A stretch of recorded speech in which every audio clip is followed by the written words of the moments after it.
Ze neemt 2 lege kroeken mee.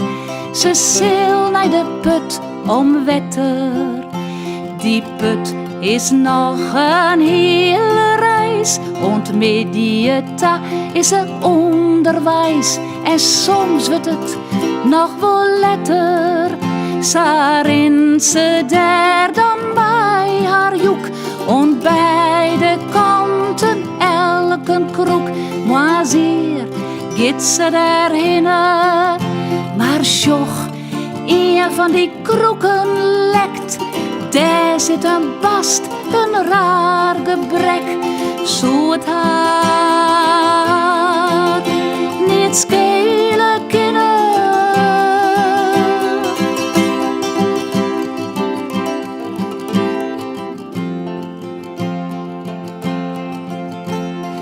Als ze weer thuis komt mij haar vracht, jet ze een stemke, lieds en zacht. De schijn de kroek zijt dimmen. Ik weet net was nog mij mast, want ik haf dochs die rare bast.